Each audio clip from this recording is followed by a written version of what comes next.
नमस्कार दोस्तों, कैसे हैं आप सभी। उम्मीद करता हूँ सभी लोग बढ़िया होंगे और अपनी बेहतरीन तरीके से बोर्ड एग्जाम की तैयारी कर रहे होंगे। जैसे कि आपका टाइम टेबल आ चुका है, आपकी वीडियो भी कल अपलोड हो गई थी। तो आज की इस वीडियो में हम लोग सीखेंगे कि आपका पेपर कैसे होता है। आपका 100 नंबर का पेपर होता है जो दो भागों में बांटा जाता है, 70 नंबर का, 30 नंबर। तो 30 नंबर का आपका प्रैक्टिकल होता है जो कि आप फाइल बनाएंगे, वहां से आपको मिलेगा। 70 नंबर का आपका लिखित एग्जाम होता है जिसमें ऑब्जेक्टिव होते हैं और जो भी पेपर में होता है पूरा आपको क्लियर कर देते हैं यहाँ पे। तो सबसे पहले क्या है, यहाँ पर देखिए 3 घंटे 15 मिनट का आपका पेपर होगा। 3 घंटे करने के लिए, 15 मिनट आपको पढ़ने के लिए। उसके बाद प्रश्न पत्र 2 खंडों में विभाजित है, आ बा खा, आ बा वा। ठीक है, 2 खंड यहाँ पे लिखती हैं, बहुविकल्पीय खंड आ में आ जाएंगे। उसके बाद 20 अंक बहुविकल्पियों के हैं, तो इनका नंबर 20 है। 20 अंक होंगे ऑब्जेक्टिव, जिसमें गद्य और पद दोनों से होंगे। उसके बाद 50 अंक है। तो चलिए एक एक करके देख लेते हैं हम लोग। तो यहाँ पर आप जैसे कि देख रहे हैं, पहला प्रश्न है शुक्ल युग के सशक्त आलोचक एवं निबंधकार का नाम। और आपके पास 4 ऑप्शन होंगे। कॉपी पे आपको ऐसे लिखना है, प्रश्न संख्या 1 का उत्तर। उत्तर क्या है, जो जैसे मान लो जो भी है ए बी सी, वो यहाँ पर आप ऐसे करके लिख सकते हैं, उसका आगे नाम। ठीक है, पूरा क्वेश्चन को नहीं उतारना है, चारों ऑप्शन को आपको नहीं उतारना। अगर आप उतारते हैं तो आपका टाइम वेस्ट होगा, इसके अलावा और कुछ नहीं होगा। ठीक है, तो चलिए नेक्स्ट पेज देखते हैं यहाँ पर। तो जैसे कि मैंने आपको बताया था कि आपके 20 क्वेश्चन है वो एक एक नंबर के होंगे, तो बाकी 9 उधर थे, बाकी यहाँ पर है। ठीक है, ये सारे क्वेश्चन आपके हो गए 20 नंबर के। उसके बाद आपको खंडवा में क्या मिलेगा, व्याख्या करने के लिए।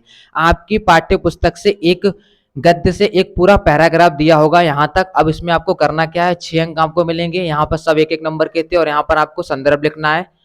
संदर्भ लिखने के बाद यहाँ पर आपको व्याख्या करनी है, और इसी आपके जो गद्य है उसी में से एक प्रश्न दिया होगा, उस प्रश्न को आपको कॉपी पे करना है। ठीक है, तो यहाँ पर प्रत्येक प्रश्न के नीचे आपको उत्तर लिखना इस तरह से। अगला हमारा यहाँ पर इस तरह से दिया गया है, किसी इनमें से एक करना है आपको, जिसके आपको 6 नंबर मिलेंगे। तो आपको जो आता है वो आप कर लीजिए, बाकी एक को छोड़ दीजिए, एक को नहीं करना है।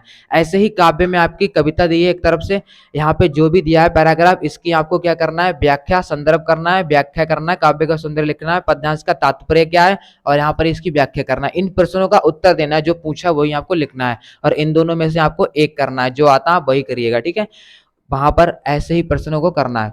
और उसके बाद आपको क्या करना है, 5 नंबर का जीवन परिचय लिखना है गद्य से।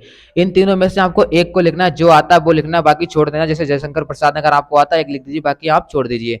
तो हम बढ़ते हैं खा की तरफ। ये आपका काव्य से होता है, यहाँ पर भी 3 लेखक होंगे। यहाँ पर देखिए आपको 3 ऑप्शन मिल रहे हैं, 3 में से किसी एक को करना है। अगर आपने 3 याद करें तो हो सकता है आपके तीनों आ जाएं, हो सकता है 2 आ जाएं, हो सकता है 1 आ जाए। ऐसा नहीं होगा कि आपका पढ़ा हुआ आया ही नहीं अगर आपने 3 याद किए। ठीक है, अपनी किताब में देख सकते हैं लेखक कितने, उसी हिसाब से आप 3 याद कर लीजिए। उसके बाद यहाँ पर हम लोग संस्कृत वाले भाग में आएंगे। यहाँ पर आपका 5 नंबर का होगा, किसी एक का संदर्भ। यहाँ पर इसमें संदर्भ सहित हिंदी में इसका अनुवाद लिखना है। इन दोनों में से किसी एक का करना है, संदर्भ लिखना है और अनुवाद लिखना है। इसमें कोई लेखक होता नहीं है, कभी होता नहीं है, तो संदर्भ में सिर्फ इसका पाठ का नाम लिखना होता है। आप देख लीजिएगा, इसमें उसमें से एक करना है और इसमें से एक करना है, दोनों का सेम है। ये श्लोक हो गया और ये आपका पाठ हो गया, और यहाँ पर एक आपको श्लोक लिखना है, तो यहाँ पर आपको 2 नंबर मिल जाएंगे। तो ध्यान रखना, श्लोक आपको एक नहीं याद करना है, श्लोक आपको 2 याद करने हैं। क्योंकि पता लगा अगर यहाँ पर एक श्लोक आ गया आपका इन दोनों में, तो उनको नहीं लिखना है, अलग से लिखना है जो आपको याद है। ठीक है, इनमें से नहीं लिखना है। उसके बाद प्रश्नों के उत्तर संस्कृत में ही उत्तर देने हैं। ठीक है, 2 प्रश्नों के देने, 1 2 3 4 5 यहाँ पर दिए हैं, आपको 2 देने हैं, आप बहुत ही आसानी से दे पाएंगे। उसके बाद 4 नंबर का सबसे आसान होता है पत्र लिखना। ठीक है, आप किसी भी टॉपिक पर 2-3 पत्र पढ़ लीजिएगा, जो भी आता है आप उसे लिख दीजिएगा अथवा में, तो एक को छोड़ के एक लिखना है। उसके बाद यहाँ पर क्या करना है, एक विषय पर निबंध लिखना है। सारे निबंध को आप समझ लीजिए, और यहाँ पर किसी एक पर आपको लिखना है। आपको 7 नंबर सबसे ज्यादा है, और भर के लिखना है, 2-3 पन्ने जितना मन करे हेडिंग डाल के आपको अच्छी तरीके से लिख के आना है। उसके बाद यहाँ पर हर डिस्ट्रिक्ट का एक होता है खंड काव्य। आपके डिस्ट्रिक्ट में कौन सा है वो आपको याद करना है, सारे नहीं पढ़ने आपकी किताब से, जो है वही। जैसे कि शाहजहांपुर, बरेली, मुरादाबाद, अमरोहा जो मातृभूमि के लिए आता है, तो आपको मातृभूमि के लिए ही तैयार करना है, जिसमें प्रथम सर्ग होता है, द्वितीय सर्ग होता है, तृतीय सर्ग होता है, या उसका कथासार होता है। जैसे चंद्रशेखर आजाद का है तो चंद्रशेखर आजाद का आपको उनका पूरा पढ़ना है, प्रथम सर्ग, द्वितीय सर्ग, तृतीय सर्ग। ठीक है, बाकी आप अपने मॉडल पेपर में या किताब में देख लीजिए आपके डिस्ट्रिक्ट में कौन सा है। तो मिलते हैं नेक्स्ट वीडियो में। Thanks for watching, please subscribe this channel.